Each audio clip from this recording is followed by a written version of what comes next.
Hello everyone, आप देख रहे हैं अपना यूट्यूब चैनल कपूर क्लासेस और मैं आपके लिए करा रहा हूँ डायरेक्ट एंड इनडायरेक्ट स्पीच। और डायरेक्ट एंड डायरेक्ट स्पीच में मैंने कई सीरीज करा दिए हैं। आज हम कराने वाले हैं आपको मे या गॉड वाले जो इनडायरेक्ट स्पीच होते हैं उनको हमें कैसे चेंज करना होता है। तो ये पॉइंट्स टू पॉइंट करा रहा हूँ और इसके बाद मैं एक एक्सरसाइज भी देता हूँ आपको, प्रैक्टिस एक्सरसाइज। आप उसकी प्रैक्टिस करिए, आप यकीन मानिए आपका रिजल्ट बहुत बेस्ट होगा और बहुत अच्छा करके आप सीख सकते हैं। तो जब भी वीडियोस आप देखें तो आप अपनी कॉपीज़ और पेन लेकर बैठें और जो चीज़ें मैं आपको बता रहा हूँ आप उनको नोट डाउन करें और उसकी आप प्रैक्टिस करें। जो भी बुक है आपके पास, आप यकीन मानिए बुक में ऐसा पॉइंट नहीं मिलेगा जिसको मैं नहीं कराऊंगा आपको। आप एकदम केयरफुल होकर वीडियो को वॉच करिए और अपनी यूपी बोर्ड्स की तैयारी को आगे बढ़ाइए। मैं आपके साथ हूँ, आप हमारा चैनल वॉच करते रहिए। इंग्लिश का A to Z कोर्स, एक ही पॉइंट, एक एक नंबर ढूंढ के करवाऊंगा आपको। आप निश्चिंत रहिए और आप चैनल को वॉच करते रहिए, आप मेरे साथ जुड़े रहिए।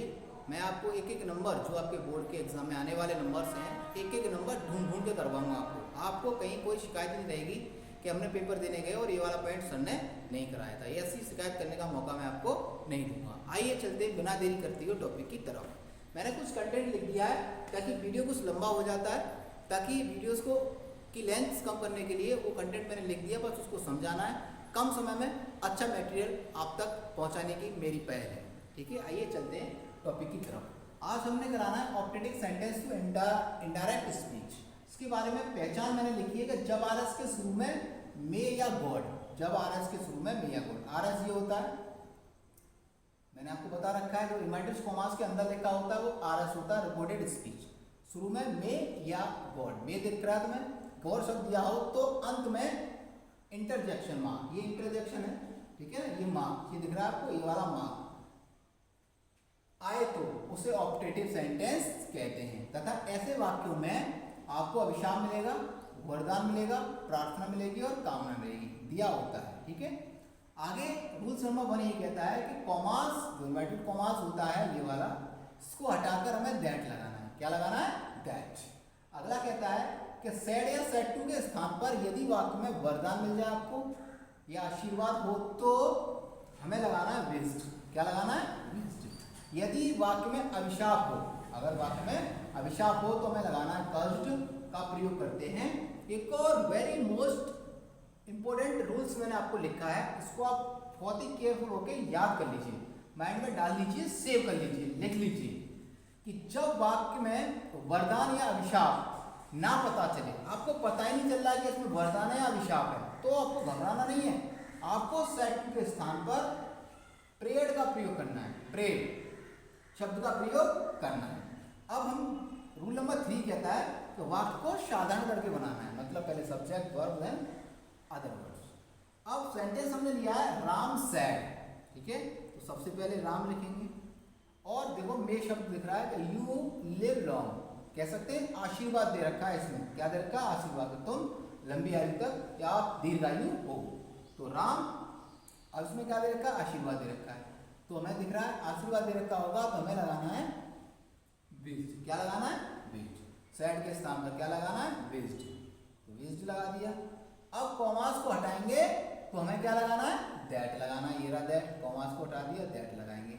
अब दे रखा है कि वाक्य को साधारण करके बनाएंगे तो हमें सबसे पहले चाहिए सब्जेक्ट, और सब्जेक्ट है हमारे पास यू, और यू होता है सेकंड पर्सन, और सेकंड पर्सन आरबी के ऑब्जेक्ट से बदलता है यहाँ से, और यहाँ आरबी का ऑब्जेक्ट नहीं है। अगर किसी सेंटेंस में आरबी का ऑब्जेक्ट ना दिया हो तो आपको वहाँ ऑब्जेक्ट मी मानना है। क्या मानना है? मी मानना है, हमेशा ही मी मानना है और दूसरा ऑब्जेक्ट नहीं मानना है। तो रिप्लेस करेंगे यहाँ पर मी के साथ तो हो जाएगा आई, ठीक है। अगर यहाँ ऑब्जेक्ट नहीं दे रखा होगा तो आपको वहाँ मी में रिप्लेस करना है यू को। क्लियर होगी बात? अब मे को चेंज करना है अकॉर्डिंग टू टेबल, मैंने करा दिया आपको। मे को चेंज कर देते हैं माइट में, इसमें चेंज कर देते हैं माइट। अब लिव लॉन्ग, और लास्ट में जो इंटरजेक्शन मार्क है उसको हटा देंगे और इन्वर्टेड कॉमास को हटा देंगे और लास्ट में लगाएंगे फुल स्टॉप। तो इस प्रकार से हम इस सेंटेंस को आसानी से बना सकते हैं। अगला सेंटेंस हमने लिया है the teacher said to the bad boys, अध्यापक ने बुरे लड़कों से कहा may you go to hell. अब देखो हेल वर्ड क्या है? नर्क है, अभिशाप है, इसमें क्या है? अभिशाप है, तो आपको कर्स्ड लगाना है सेड टू के तो लिख सकते हैं द टीचर, सेट टू के स्थान पर लगाना है कल्ड, CURSED, कल्ड, ठीक है। उसके बाद लगाना है द बैड बॉयज, कॉमास को हटाने के लिए दैट, क्या लगाएंगे दैट। अब साधारण करके बनाना है तो सबसे पहले यू सेकंड पर्सन होता है, आरबी के ऑब्जेक्ट से बदलेगा। आरबी का ऑब्जेक्ट क्या है, बैड बॉयज, बहुत सारे लड़के हैं जो गंदे लड़के हैं, तो आपको चेंज करना है दे में। इसमें चेंज करना है, बॉयज हैं तो दे में चेंज करना है, तो दे मे को चेंज करना है माइट में, और उसके बाद go to have, go to have, और इंटरजेक्शन मार्क और इन्वर्टेड कॉमास को हटाना और लास्ट में लगाना है फुल स्टॉप। तो इस प्रकार से आज आपने सीखा optative sentence to indirect speech. अब मैं इसकी आपको एक प्रैक्टिस एक्सरसाइज भी दूंगा, आप उसको और अच्छे से प्रैक्टिस करें ताकि जो कमियां आपके अंदर हो रही हैं वो उसमें इम्प्रूव आ जाए। उस जो कमियां आप करते हैं वो एकदम कमियां, एरर तो आना ही नहीं चाहिए। जब आपको मैटर या मटेरियल जो भी मैं आपको प्रोवाइड करा रहा हूँ, कंप्लीट प्रोवाइड करा रहा हूँ, कहीं पे कोई भी मिसअंडरस्टैंडिंग नहीं है, आपके लिए सारा मटेरियल उपलब्ध है, तो गलती होने का चांसेस नहीं रहना चाहिए। आप इसकी अच्छे से प्रैक्टिस करें और आप मेरे साथ प्रैक्टिस एक्सरसाइज भी करें, जो मैं नेक्स्ट वीडियोस में आपको इसकी एक प्रैक्टिस एक्सरसाइज कराऊंगा। तो आप यकीन मानिए अगर आप मेरे साथ जुड़े रहे तो आप ग्रामर में एकदम मास्टर बन जाएंगे, मास्टर। तो आप इसको अच्छे से वॉच करें और इसकी प्रैक्टिस करें, यही मैं आपसे कामना करता हूँ और आशा करता हूँ कि वीडियोस आपके लिए बहुत ज़्यादा हेल्पफुल साबित होगा। जब वीडियो आपके लिए हेल्पफुल लगे देखने के बाद और करने के बाद, तो वीडियोस को आप अपने मित्रों तक शेयर करें और मुझे कमेंट करें कोई दिक्कत है तो, और वीडियोस को लाइक करें।